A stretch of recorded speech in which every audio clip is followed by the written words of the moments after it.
Flying Pakistan, set for versatile. New Zealand-Pakistan will have to quickly adjust from the highs of their historic win. Well, how do you top that then?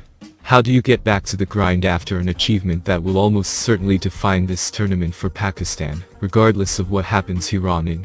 Beating India might not bring its own trophy, but for a significant chunk of Pakistan supporters, getting that monkey off their back was really what mattered this tournament.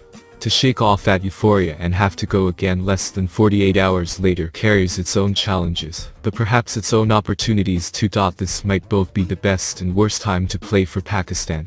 The high thereon likely won't be topped all tournament, but regathering the intensity necessary to see off their next opponents, New Zealand, cannot be easy.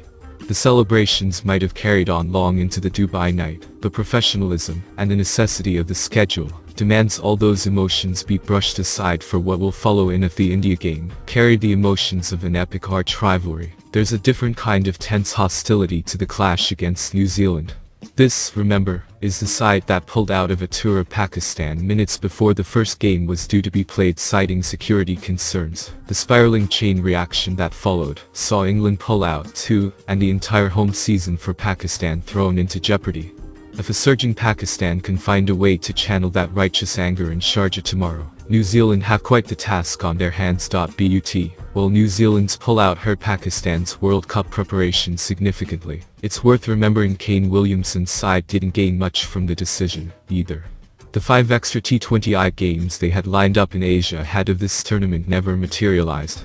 While some of the squad did end up linking up with their IPL franchises in the UAE, that was never going to perfectly replicate playing as a team in the subcontinent. The 2 warm-up games they did get last week against Australia and England saw New Zealand turn in somewhat flat performances, finding themselves on the wrong end of the result each time. But if Pakistan pride themselves on their unpredictability, New Zealand have turned consistency at ICC events into an art form.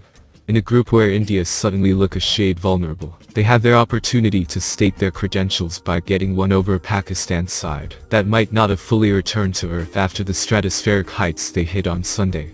They have among the most well-rounded bowling attacks of the tournament: high pace in Lockie Ferguson, bounce with Kyle Jamieson, swing with Trent Boult and variation with Tim Southee, in additions to both the leg spinner Ish Sathi and the left-arm orthodox bowler in Mitchell Santner. That adaptability means they might be able to press any of a number of gameplans into service as the situation allows, and to use that most tired of cliches, punch above their weight.